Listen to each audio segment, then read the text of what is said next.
ಬಾಂಗ್ಲಾದೇಶದಿಂದ ಅಕ್ರಮವಾಗಿ ನುಸುಳಿ ಬೆಂಗಳೂರಿಗೆ ಬರ್ತಾ ಇರುವಂತಹ ಅನೇಕ ನುಸುಳುಕೋರರು ಹೆಚ್ಚಾಗ್ತಾನೆ ಇದ್ದಾರೆ. ಸಿಲಿಕಾನ್ ಸಿಟಿಯಲ್ಲಿ ಅಕ್ರಮವಾಗಿ ನೆಲೆಸಿರೋರ ಸಂಖ್ಯೆ ಹೆಚ್ಚುತ್ತಾ ಇದೆ. ಅದರ ಬೆನ್ನಲ್ಲೇ ರಿಪಬ್ಲಿಕ್ ಕನ್ನಡ ಒಂದು ಡೇರಿಂಗ್ ಸ್ಟಿಂಗ್ ಆಪರೇಷನ್ ಅನ್ನ ಮಾಡುತ್ತೆ. ಆ ಸ್ಟಿಂಗ್ ಆಪರೇಷನ್ ಅಲ್ಲಿ ಸಾಕಷ್ಟು ಬಾಂಗ್ಲಾದೇಶಿಗರು ಬೆಂಗಳೂರಲ್ಲಿ ನೆಲೆಸಿರೋದು ಗೊತ್ತಾಗುತ್ತೆ. ಇದಕ್ಕೆ ಸಂಬಂಧಪಟ್ಟ ಒಂದು ಕಂಪ್ಲೀಟ್ ರಿಪೋರ್ಟ್ ಇದೆ, ನೋಡ್ಕೊಂಬನ್ನಿ.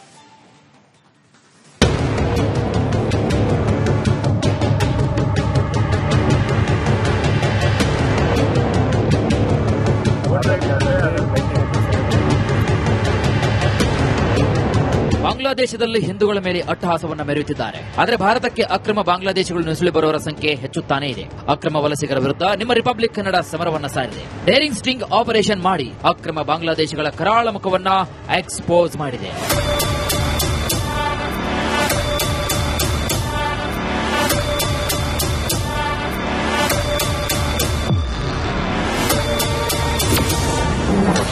ಬಾಂಗ್ಲಾ ಭೇಟೆ 1.0 ಅಕ್ರಮ ಪ್ರವೇಶ, ಅಕ್ರಮ ವಾಸ, ಅಕ್ರಮ ದಂಧೆ.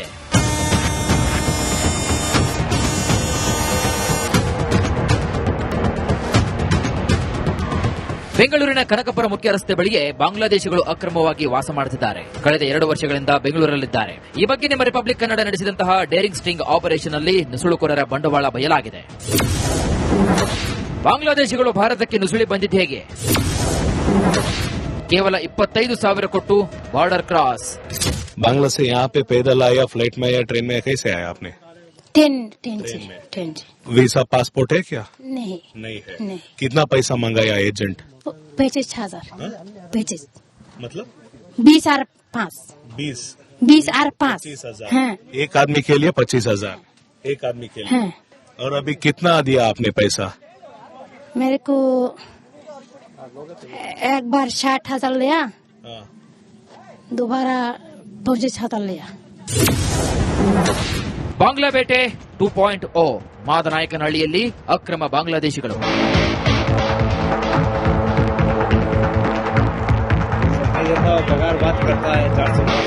ಅಕ್ರಮ ಬಾಂಗ್ಲಾದೇಶಿಗಳು ಮಾದನಾಯಕನಹಳ್ಳಿಯಲ್ಲೂ ಕೂಡ ಇದ್ದಾರೆ. ಇದೊಂದೇ ಏರಿಯಾದಲ್ಲೇ 2 ರಿಂದ 3 ಸಾವಿರ ಅಕ್ರಮ ಬಾಂಗ್ಲಾದೇಶಿಗಳು ಠಿಕಾಣಿ ಹೂಡಿದ್ದಾರೆ.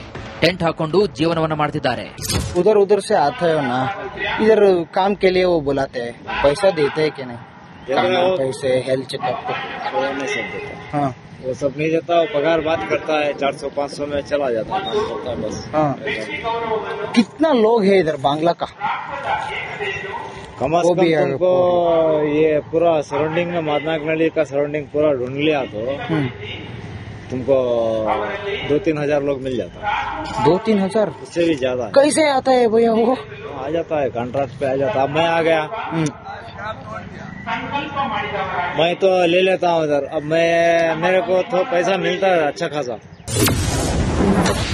ಬಾಂಗ್ಲಾ ಬೇಟೆ 3.0 ಇಡೀ ಬೆಂಗಳೂರಿಗೆ ಹಬ್ಬಿದೆ ಅಕ್ರಮ ಬಾಂಗ್ಲಾ ಜಾಲ.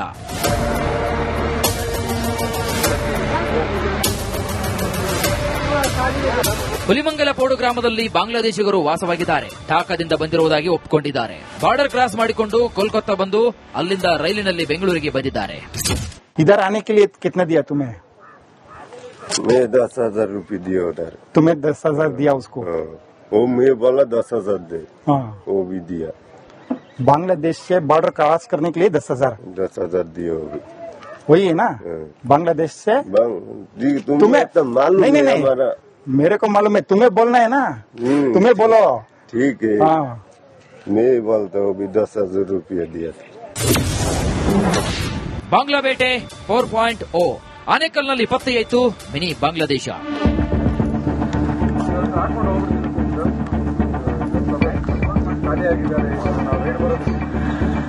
ಇದ್ಯಾವುದೋ ಬಿಬಿಎಂಪಿ ಕಸ ವಿಲೇವಾರಿ ಮಾಡುವಂತಹ ಘಟಕವಲ್ಲ. ಆನೇಕಲ್ನ ಗೌರೇನಹಳ್ಳಿಯಲ್ಲಿ ಅಕ್ರಮವಾಗಿ ಬಾಂಗ್ಲಾದೇಶಿಗರು ನೆಲೆಯೂರಿದ್ದಾರೆ.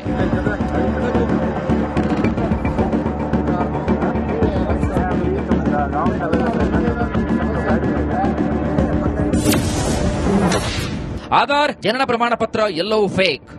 ಆಧಾರ್ ಕಾರ್ಡ್ ಅಲ್ಲೇ ಡೇಟ್ ಆಫ್ ಬರ್ತ್ ಬೇರೆ, ವೋಟರ್ ಐಡಿ 1987, ಇಲ್ಲಿ 1985. ಸೀಸ್ ಆದ 30ಕ್ಕೂ ಹೆಚ್ಚು ಆಟೋಗಳು ಪತ್ತೆ.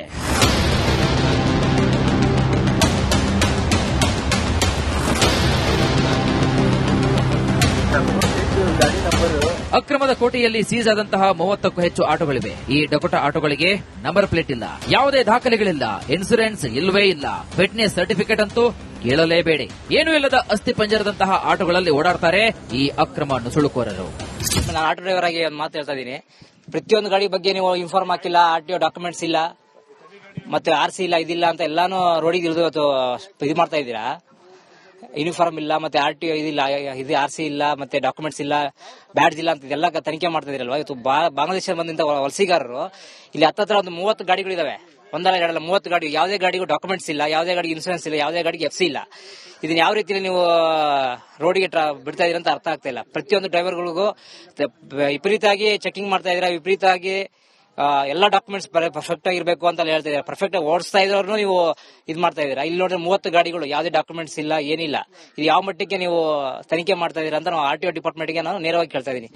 ಬೆಂಗಳೂರಿಗೆ ಅಕ್ರಮ ಬಾಂಗ್ಲಾದೇಶ ನುಸುಳುಕೋರರು ಕಂಟಕವಾಗಿದ್ದಾರೆ. ಪೊಲೀಸರು ಅಲರ್ಟ್ ಆಗಿದ್ದು ನುಸುಳುಕೋರರಿಗೆ ಬಿಸಿ ಮುಟ್ಟಿಸುತ್ತಿದ್ದಾರೆ. ಇದು ನಿಮ್ಮ ರಿಪಬ್ಲಿಕ್ ಕನ್ನಡದ ಬಿಗ್ ಇಂಪ್ಯಾಕ್ಟ್ ಆಗಿದೆ.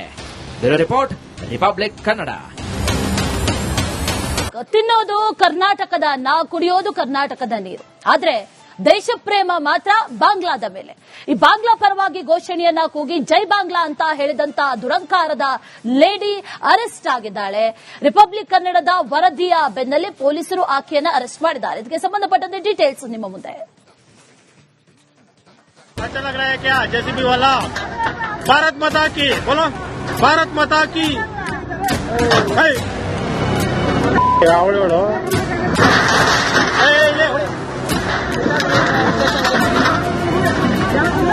भारत माता की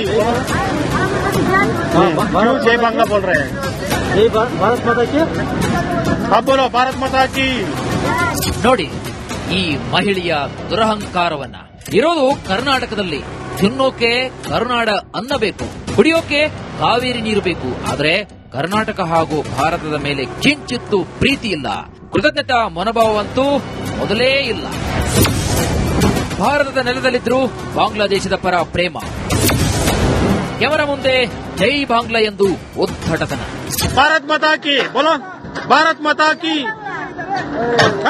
भारत माता की बोलो, भारत माता की. ಬಾಂಗ್ಲಾದೇಶದಿಂದ ಗತಿಗೆಟ್ಟು ಭಾರತಕ್ಕೆ ಬಂದ್ರು ಒಬ್ಬ ಮಾತ್ರ ಕರಗಿಲ್ಲ.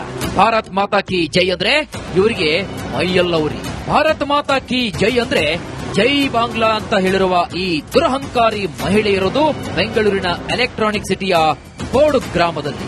ಭಾರತ್ ಮಾತಾ ಕಿ बोलो, भारत माता की. ನಿಮ್ಮ ರಿಪಬ್ಲಿಕ್ ಕನ್ನಡ ಬಾಂಗ್ಲಾ ಬೇಟೆ ಸ್ಟಿಂಗ್ ಆಪರೇಷನ್ ಮಾಡಿ ನುಸುಳುಕೋರರನ್ನ ಎಕ್ಸ್ಪೋಸ್ ಮಾಡ್ತಾ ಇದೆ. ಬೋಡು ಗ್ರಾಮದಲ್ಲಿ ಅಕ್ರಮ ಶೆಡ್ಗಳ ತೆರವು ಸಂದರ್ಭದಲ್ಲಿ ಜೈ ಬಾಂಗ್ಲಾ ಎಂದು ಮಹಿಳೆ ದರ್ಪವನ್ನು ತೋರಿದ್ದಾಳೆ. ಹಿಂದೂ ಸಂಘಟನೆಗಳು ಮಹಿಳೆಯನ್ನ ತೀವ್ರ ತರಾಟೆಗೆ ತೆಗೆದುಕೊಂಡಿದ್ದಾರೆ. जेसीबी वाला भारत माता की बोलो, भारत माता की.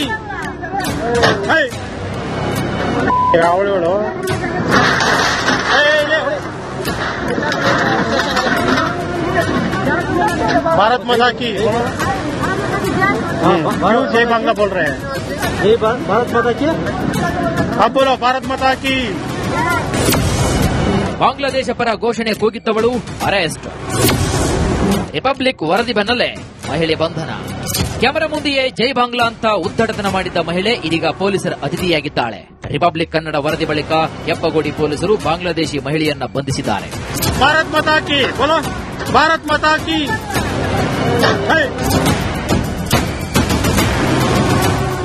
ಬಾಂಗ್ಲಾದೇಶದಿಂದ ಭಾರತಕ್ಕೆ ಬಂದು ಅದರಲ್ಲೂ ಕರ್ನಾಟಕ ರಾಜಧಾನಿ ಬೆಂಗಳೂರಲ್ಲಿ ನೆಲೆಸಿದ್ದೇ ಅಕ್ರಮ. ಆಶ್ರಯ, ಅನ್ನ, ನೀರು ಕೊಟ್ಟ ದೇಶದ ವಿರುದ್ಧವೇ ತಿರುಗಿ ಬೀಳೋ ಇಂತಹ ದೇಶದ್ರೋಹಿಗಳಿಗೆ ತಕ್ಕ ಶಿಕ್ಷೆ ಆಗಲೇಬೇಕು. Bureau report, republic Kannada.